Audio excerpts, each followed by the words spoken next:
சிறகடிக்க ஆசை அடுத்தது எப்படி போகுதுன்னு பார்ப்போம். நமது சேனலை சப்ஸ்கிரைப் பண்ணிக்கோங்க. இந்த வீடியோ உங்களுக்கு பிடிச்சிருந்தா லைக் பண்ணுங்கள், ஷேர் பண்ணுங்கள். இங்கே ரவிக்கியோடைய மாமனார் ரவியை பிடிச்சி அடிச்சிருந்தாரு. பயங்கரமாக கோவப்படுறாங்க. பக்கத்தில் இருக்க அண்ணாமலையும் நம்ம முத்தும். இதில் ஏன் என் தம்பியை அடிச்சிங்க அப்படின்னு கேட்குறாங்க நம்ம முத்து. கேட்டதுக்கு பார்த்தீங்கன்னா சுஜியோட அப்பா சொல்கிறாங்க, உங்கள் தம்பி என்ன கூறு இல்லாமல் என்ன வேலை பண்ணியிருக்கான்னு தெரியுமா? என் பொண்ணுக்கு நம்பிக்கை துரோகம் பண்ணிவிட்டு அது ஏதோ ஒரு பொண்ணு கூட சுற்றிட்டு இருந்திருக்கான். இது வரைக்கும் நீங்கள் வீட்டில் இருந்தவங்க எல்லாருமே என்ன பண்ணீங்க? இது வரைக்கும் என் பொண்ணு என்கிட்ட எல்லா விஷயத்தையும் உண்மையாக சொல்லிடுவா. அவளுக்கு கோவம் வந்துச்சுன்னா இப்படி ஃபங்க்ஷன் இதே மாதிரி நடக்கும்போது சின்ன வயசுலேயே ஒரு நாள் ஒரு பிறந்த நாள் அன்னைக்கு நான் ஏதோ கோவப்பட்டேன். அந்த கோவப்பட்டதுனால அந்த பர்த்டேயை அவள் கொண்டாடவே இல்லை, வீட்டுக்கும் வரவே இல்லை. அதிலே நான் அவளை கணிச்சிடுவேன். எந்த இடத்துக்கு அவள் வரலன்னா அந்த இடத்துல ஏதோ ஒரு அவளுக்கு ஏதோ ஒரு பிரச்சனை நடந்திருக்குன்னு எனக்கு புரிதல் இருக்குது அப்படின்னு அவங்க அப்பா பயங்கரமாக சுஜியோட அப்பா கோவப்பட்டு சொல்கிறாங்க. இல்லை சம்மந்தி எதுனா பேசிக்கிடுவோம் அப்படின்னு நம்ம விஜயாவும் அண்ணாமலையும் சொல்கிறாங்க. பேசுகிறதுக்குலாம் ஒன்றும் இல்லை. என் பொண்ணு இப்போ வக்கீல் நோட்டீஸ்கிட்ட என்கிட்ட மெசேஜ் போட்டு விட்டா. அவங்க வக்கீலுக்கு அப்ளை பண்ணியாச்சு. இம்மலாம் உங்கள் பையன் கூட என் பொண்ணு வாழ மாட்டா அப்படின்னு பயங்கரமாக போகுது பிரச்சனை. உடனே முத்து, என்ன எதுனாலும் பேசிக்கலாம், நீங்கள் என்ன இப்படி பேசுகிறீங்க அப்படின்னு கேட்குறாரு முத்து. அதெல்லாம் உங்கள் தம்பி ஒழுக்கம் இல்லாதவன் இருக்கான் பார்த்தியா, அவன் தம்பிகிட்ட சொல்லு, எதுக்கு என் பொண்ணு நீ பேசுகிற அப்படின்னு கோவப்பட்டுறாரு. உடனே அவங்க அப்பா உடனே உங்கள் பொண்ணை ஒழுக்கமாக ஃபஸ்ட்டு நீங்கள் வளர்க்கவே இல்லை, சொன்னதே கேட்கல அப்படின்னு விஜயா சொல்கிறாங்க.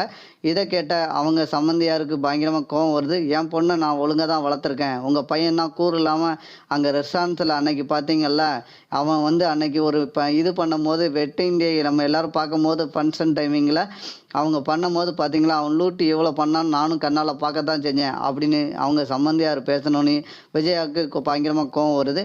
இதை கேட்ட பார்த்தீங்கன்னா நம்ம அண்ணாமலைக்கு, என்ன இப்படி பேசுகிறீங்க சம்மந்தி, எதனாலும் பேசிக்கலாம் அப்படின்னு அண்ணாமலையும் சொல்கிறாரு.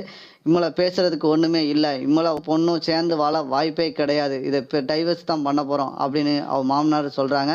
இதை கேட்ட முத்து ஷாக் ஆகுறாரு. ஷாக் ஆகணுன்னு நம்ம ரோஹிணி இந்த சரௌண்டிங்லேருந்து எதுனானா பேசி தீர்த்துக்கலாமே, ஏன் இவ்வளோ நீங்கள் கோவப்படுறீங்க, வரட்டும் சுஜி வந்த பிறகு பேசிக்கலாமே அப்படின்னு சொல்கிறாங்க. யார் பேச்சையும் கேட்கல நம்ம சுஜி. அதுக்கடுத்து பார்த்தீங்கன்னா சுஜி அவங்க அப்பாவும் அம்மாவும் பேசுகிற பேச்சை கேட்டுட்டு தான் அவங்க நான் முடிவெடுக்க போகிறேன் அப்படின்னு ஒரு முடிவு எடுக்கிறாங்க. இந்த சவுண்டிங்கில் நம்ம விஜயாவும் அண்ணாமலையும் மண்டை பிச்சுட்டு நிற்கிறாங்க. என்ன இப்படி ஒரு சம்பவம் நடந்துச்சு, என்னடா ரவி இப்படி பண்ணியிருக்க அப்படின்னு அந்த ஃபங்க்ஷன் டைமிங் நடக்கிற இடத்துல இவ்வளோ பேரும் வருத்தப்பட்டு நிற்கிறாங்க. சம்மந்தி, என் பொண்ணு இப்போ வீட்டுக்கு வந்த பிறகு நான் எல்லா டீட்டெயிலும் கேட்பேன். நீங்கள் எதுவும் சரியாக நீங்கள் என் பொண்ணுக்கு அப்ளை பண்ணி நீங்கள் டைவர்ஸில் நான் அதை செய்ய மாட்டேன் இதை செய்ய மாட்டேன்னு இந்த ரவி செஞ்சானா அவனை நான் உயிரோடே விட மாட்டேன் அப்படின்னு சொல்கிறாங்க. சம்மந்தார் அந்த வார்த்தை யூஸ் பண்ணோன்னே பயங்கரமாக, என்ன சம்மந்தி இப்படி பேசுகிறீங்க அப்படின்னு சொன்னோன்னே, ஆமாம் உங்கள் பையன்தான் ஒரு அறிவே இல்லாமல் இப்படி ஒரு படிச்சிருக்கான்னு நினச்சி என் பொண்ணை வாழ்க்கையில் அவள் பிடிச்ச வாழ்க்கையை தேர்ந்தெடுத்ததுக்கு இவ்வளோ பிரச்சனை வரும்னு நான் எதிர்பார்க்கல அப்படின்னு சொல்கிறாங்க. சுஜியோட அப்பா பயங்கரமாக கோவப்பட்டு, இதெல்லாம் ஒரு குடும்பமாக, அந்த குடும்பத்தில் ஒரு பொண்ணை கொடுத்துட்டேனே அப்படின்னு நினச்சி இப்போ ரொம்ப கோவப்பட்டு பேசிகிட்டு இருக்காரு. இதை கேட்ட முத்துக்கு பயங்கரமாக கோவம் வருது. என்ன எங்கள் குடும்பத்தை நீங்கள் தரக்குறவாக பேசுகிறீங்க அப்படின்னு நம்ம சம்மந்தியை போட்டு அடிச்சிருந்தாரு. உடனே அண்ணாமலை பக்கத்துல முத்து விடுடா விடுடா அப்படின்னு சொல்கிறாங்க. உடனே பார்த்தீங்கன்னா இங்கே அவங்களுடைய அப்பா வீட்டுக்கு கிளம்பி போயிட்டு அவங்க மேலே கம்ப்ளைண்ட் கொடுத்துட்டாங்க. கம்ப்ளைண்ட் பண்ணோன்னே நம்ம முத்து வீட்டில் வந்தோடனே போலீஸ் முத்தை அரெஸ்ட் பண்ணி ஸ்டேஷன் கொண்டு போயிருந்தாங்க. ஸ்டேஷன் கொண்டு போன பிறகு சுஜி, அதுக்கடுத்து சுஜியோட அப்பா எல்லாருமே ஸ்டேஷன் போகிறாங்க. ஸ்டேஷன் போனோன்னே ஏதோ தப்பு தெரியாமல் செஞ்சுட்டாங்க அப்படின்னு சொல்கிறாங்க. உடனே அதெல்லாம் தப்பு நான் மன்னிப்புலாம் கேட்க முடியாது, இவங்களை எப்படியாவது டைவர்ஸ் பண்ணதுக்கு தான் நாங்கள் முடிவு பண்ணியிருக்கோம் அப்படின்னு சொல்கிறாங்க. நான் டைவர்ஸுக்கு அப்ளை பண்ணது தான் அப்படின்னு சொல்கிறாங்க சுஜி. நீங்கள் இவ்வளோ எங்கள் பிரச்சனையில் தலையிடாதீங்க அப்படின்னு அவங்க சொல்கிறாங்க. உடனே முத்து பார்த்துட்டு மீனா ரொம்ப வருத்தப்படுறாங்க, என்ன இப்படி நடந்து போச்சே நமக்கு அப்படின்னு.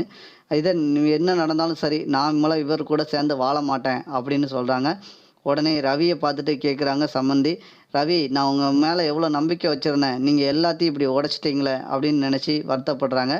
நேராக அடுத்தது பார்த்திங்கன்னா நம்ம சுஜியோட அப்பா நேராக போய் நம்ம நீத்தை போய் சந்திக்கிறாங்க.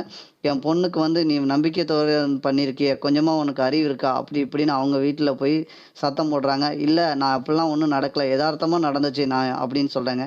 யதார்த்தமாக நடக்கிறத என் பொண்ணு எப்படி பார்க்கும், ஏற்கனவே என் பொண்ணு உன்கிட்ட வார்ன் பண்ணியிருக்கலாம், நீ கொஞ்சம் கூட கேட்கலல அப்படின்னு கேட்குறாங்க. இல்லை நான் சுதி நல்ல பொண்ணு, படித்தவா, மெச்சூரிட்டியாக இருப்பா அப்படின்னு நான் எதிர்பார்த்துட்டு இருந்தேன் அப்படின்றாங்க.